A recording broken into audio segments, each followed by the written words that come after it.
Fire کا وقت ختم ہونے کے قریب مستقل امن کے لیے پوری دنیا کی نظریں پھر اسلام آباد پر۔ پاکستان کی ثالثی میں اسلام آباد مذاکرات کے دوسرے دور کی تیاریاں۔ نائب صدر جے ڈی وینس کی سربراہی میں امریکی وفد پاکستان روانگی کے لیے تیار۔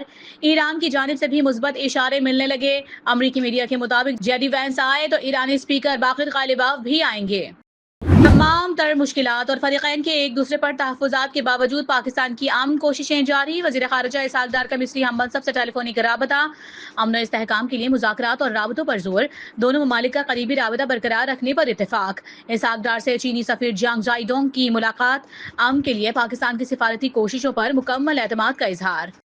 ایران کو ہر صورت مذاکرات کی میز پر آنا ہوگا، بات چیت سے انکار پر سخت نتائج بھگتنا ہوں گے۔ امریکی صدر ڈونلڈ ٹرمپ کی وارننگ، کہا ایران سے معاہدہ کرنے میں کوئی جلدی نہیں، یہ ایسا معاہدہ ہوگا جس پر پوری دنیا فخر کرے گی۔ ہمارا ایک ہی مطالبہ ہے، ایران کے پاس جوہری ہتھیار نہ ہوں۔ معاہدے پر دستخط ہونے تک آبنائے ہرمز کی ناکہ بندی ختم نہیں کروں گا۔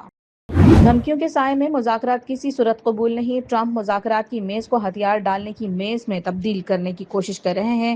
ایرانی پارلیمنٹ کے اسپیکر باقر غالباف کا سوشل میڈیا پر پیغام، کہا آبنائے ہرمز کی ناکہ بندی اور جنگ بندی کی خلاف ورزی کر کے صدر ٹرمپ خود فریبی کا شکار ہیں۔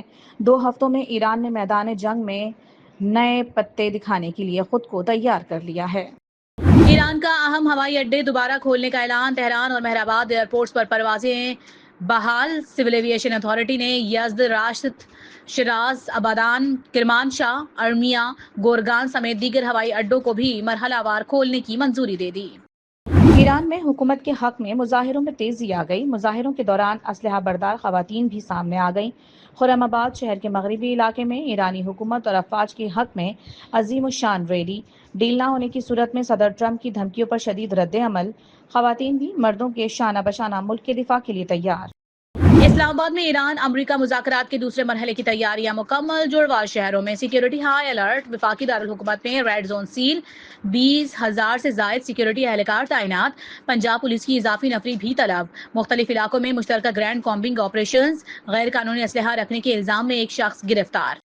چینی صدر شی جن پنگ کی امریکہ اور ایران کے درمیان جامع جنگ بندی کی اپیل، عالمی برادری سے تنازعات کی تصفیے کے لیے تعمیری کردار ادا کرنے کا مطالبہ، کہا فریقین کو طاقت کے استعمال سے گریز کرتے ہوئے مذاکرات کا راستہ اختیار کرنا چاہیے۔ عالمی توانائی اور تجارت کے لیے اہم گزرگاہ آبنائے ہرمز میں معمول کی آمد و رفت کو ہر صورت برقرار رکھا جانا چاہیے۔ اسرائیل اور لیبنان کے درمیان مذاکرات کا دوسرا دور جمعرات کو واشنگٹن میں ہوگا۔ امریکی وزارت خارجہ کے مطابق امریکہ، لیبنان اور اسرائیل کی حکومتوں کے درمیان براہ راست اور نیک نیتی پر مبنی بات چیت میں سہولت فراہم کرتا رہے گا۔ گزشتہ ہفتے اسرائیل اور لیبنان کے درمیان 1993 کے بعد پہلی مرتبہ براہ راست مذاکرات ہوئے تھے۔ ایمنسٹی انٹرنیشنل نے نیتن یاہو اور ٹرمپ کو انسانی حقوق کا شکار قرار دے دیا۔ اسرائیل، روس اور امریکہ عالمی انسانی حقوق کی تباہی میں پیش قرار۔ عالمی انسانی حقوق کی صورتحال پر سالانہ رپورٹ جاری۔ سیکریٹری جنرل ایگنس کالامارڈ نے کہا، دنیا میں سفارت کاری کی جگہ جنگ لے رہی ہے۔